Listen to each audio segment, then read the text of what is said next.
इन्होंने यह भी कहा कि अयोध्या के इनॉग्रेशन में अयोध्या की जनता को बहुत दुख हुआ क्योंकि इनॉग्रेशन में अदानी जी थे, अंबानी जी थे, मगर अयोध्या का कोई नहीं था। और ये कारण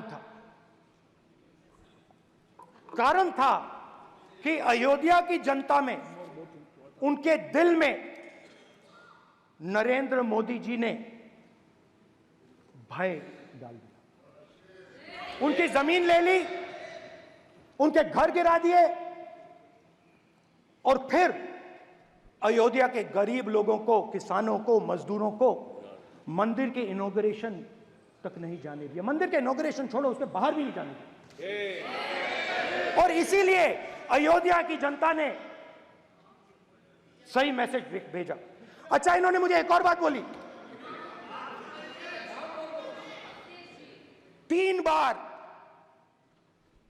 इन्होंने कहा कि 3 बार नरेंद्र मोदी ने टेस्ट किया, 2 बार क्या मैं अयोध्या से लड़ जाऊं? और सर्वेयर्स ने कहा अयोध्या में मत लड़ जाना, अयोध्या में मत लड़ जाना, अयोध्या की जनता हरा देगी।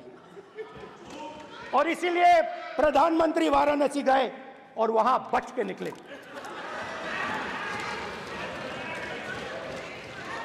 तो अयोध्या की जनता को डराया, पूरे देश को डरा दिया। मैं आपको बताता हूं, आज सुबह में आया, राजनाथ सिंह जी ने मुस्कुरा के मुझे नमस्ते की और मोदी जी बैठे हैं, मुस्कुराहट नहीं, सीरियस, नमस्ते भी नहीं करते। कहीं मोदी जी ना देख लें, प्रॉब्लम हो जाएगी। वही कहानी गडकरी जी की है, सच्चाई है। अरे भाई, अयोध्या की जनता को छोड़ो, ये तो बीजेपी वालों को डराते हैं।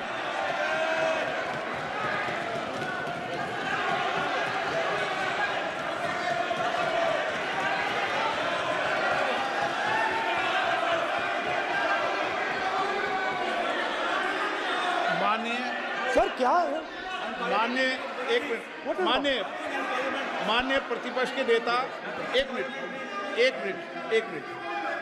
माननीय प्रतिपक्ष के नेता, आप सदन के वरिष्ठ नेता हैं। मेरा आपसे आग्रह है कि राष्ट्रपति अभिभाषण पर डिबेट हो रही है, इसकी गरिमा, राष्ट्रपति अभिभाषण की गरिमा रखे ना।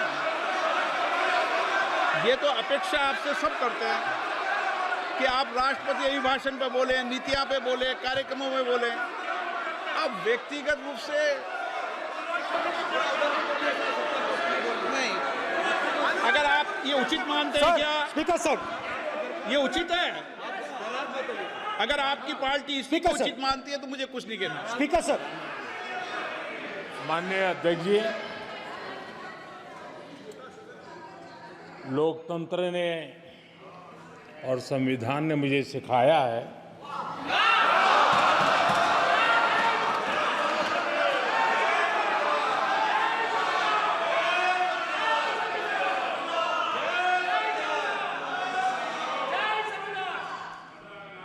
कि मुझे विपक्ष के नेता को गंभीरता से लेना चाहिए।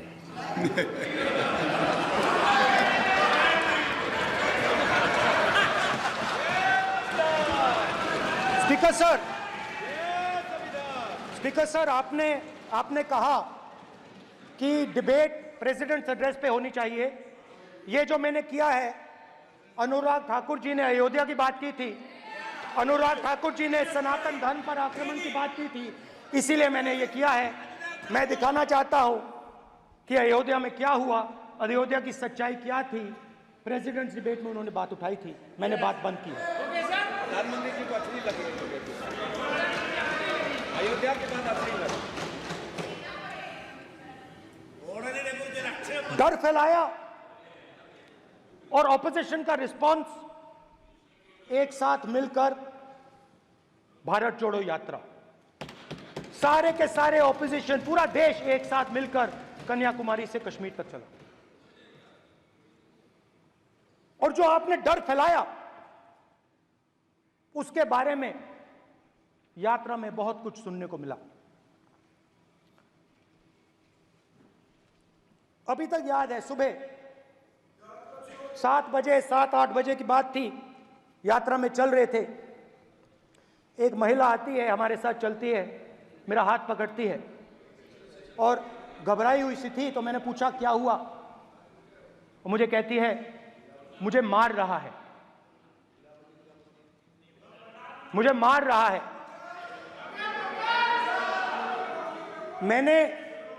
मैंने पूछा कौन मार रहा है, कौन मार रहा है? बेटी बचाओ, बेटी की दुविधा सुनाई नहीं दे रही, बेटी का दर्द नहीं सुनना चाहते, भारत की महिलाओं का दर्द नहीं सुनना चाहते।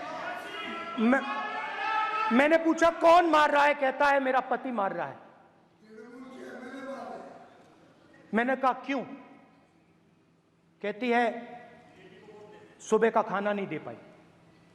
मैंने कहा क्यों? खरीद नहीं पाई, महंगाई है, महंगाई है, खरीद नहीं पाई, खाना नहीं पका पाई, इसलिए मुझे मार पिट रही है। मैंने कहा बहन क्या करूं, कैसे आपकी मदद करूं? कहती हैं आप कुछ मत कीजिए, आप कुछ मत कीजिए, आप सिर्फ ये बात याद रखिए कि महंगाई के कारण हिंदुस्तान में हजारों महिलाओं को सुबह पीटा जा रहा है। उसके शब्द हैं, मेरे शब्द नहीं है। गैस सिलेंडर, महंगाई, तो आपने गरीबों को, महिलाओं को डराने का काम किया। शिव जी कहते हैं डरो मत, डराओ मत। आपने हिंदुस्तान की महिलाओं को महंगाई से हर रोज डराया है। कुछ दिन पहले मैं पंजाब में अग्निवीर के परिवार से मिला। सुनिए अग्निवीर के परिवार से मिला। छोटा सा घर था, छोटा सा घर था।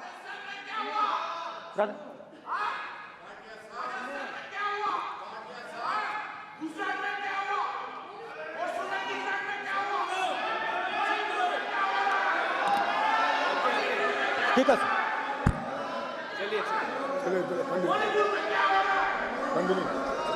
छोटे से घर में अग्निवीर शहीद हुआ, लैंडमाइन ब्लास्ट में शहीद हुआ। मैं उसे शहीद कह रहा हूं, मगर हिंदुस्तान की सरकार उसे शहीद नहीं कहती है। नरेंद्र मोदी उसे शहीद नहीं कहते हैं, नरेंद्र मोदी उसे अग्निवीर कहते हैं। उस घर को पेंशन नहीं मिलेगी, उस घर को कंपनसेशन नहीं मिलेगी, शहीद का दर्जा नहीं मिलेगा। और बेचारे बैठे हुए थे, 3 बहनें थी, एक साथ बैठी हुई थी, रो रही थी। आम जवान को पेंशन मिलेगी, जरूर दुख होगा, मगर हिंदुस्तान की सरकार आम जवान की मदद करेगी। मगर अग्निवीर को जवान नहीं कहा जा सकता। अग्निवीर यूज एंड थ्रो मजदूर है। और आप उससे कहते हो, उसको आप 6 महीने की ट्रेनिंग देते हो, 6 महीने की ट्रेनिंग देते हो। दूसरी तरफ चाइना के जवान को 5 साल की ट्रेनिंग मिलती है, राइफल लेकर उसके सामने खड़ा कर देते हो, उसके दिल में भय पैदा करते हो। एक जवान और दूसरे जवान के बीच में फूट डालते हो कि एक को पेंशन मिलेगी, एक को शहीद का दर्जा मिलेगा, दूसरे को नहीं मिलेगा, और फिर अपने आप को देशभक्त कहते हो। ये कैसे देशभक्त हैं? फिल्म स्टार जैसी फोटो थी उस लड़के की, फिल्म स्टार। बॉलीवुड स्टार की फोटो थी। मैं सोच रहा था देखो इस युवा ने जान दी। स्पीकर सर,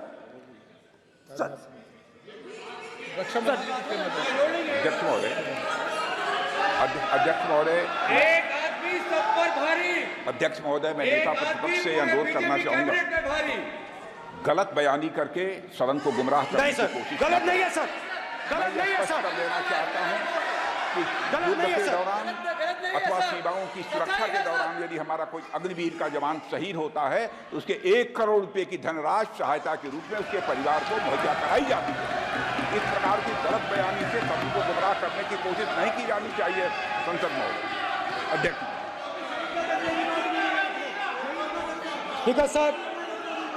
स्पीकर सर देखिए, स्पीकर सर देखिए, राजनाथ सिंह जी की एक राय है, मेरी एक राय है। सच्चाई अग्निवीरों को मालूम है, हमें बोलने की जरूरत नहीं है।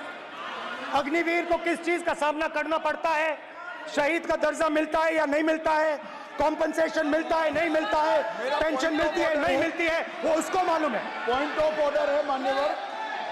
अब सदन के सामने 2 स्टेटमेंट हुए, एक हुआ विपक्ष के नेता का, दूसरा हुआ माननीय राजनाथ सिंह जी का, रक्षा मंत्री जी का। ये कहते हैं कि 1 करोड़ रुपया नहीं मिलता है।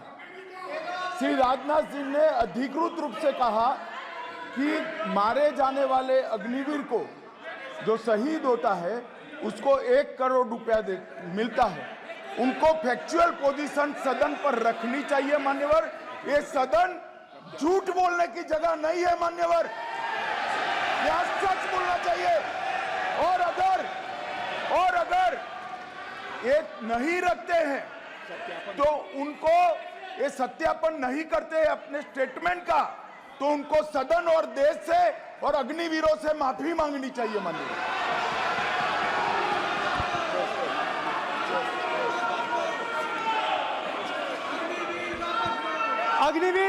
अग्निवीर की सच्चाई मैंने फ्लोर ऑफ द हाउस पे रखी है,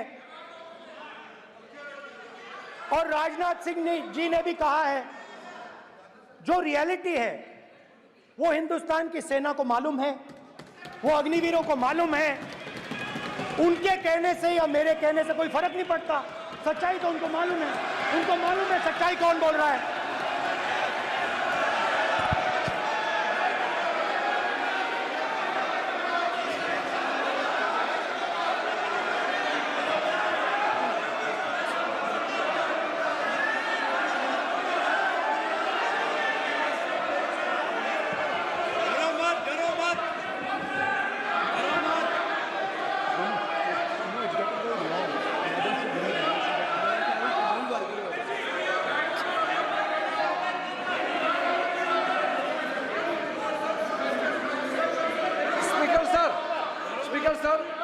अभी सर मेरा छोटा सा अनुरोध है, क्योंकि सर ये विषय गंभीर है और अभी माननीय गृह मंत्री जी ने जो बात रखे हैं कि 2 स्टेटमेंट जो रक्षा मंत्री जी ने बताया सदन को और माननीय विपक्ष के नेता राहुल गांधी जी ने जो स्टेटमेंट रखा है, इसमें इन्होंने जो कहा है कि रक्षा मंत्री बोलने से क्या फर्क पड़ता है, इतना हल्का फुल्का कैसे स्टेटमेंट दे सकता है लीडर ऑफ ऑपोजिशन।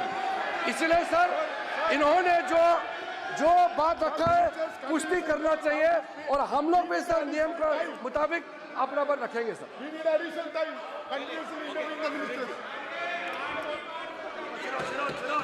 और स्पीकर सर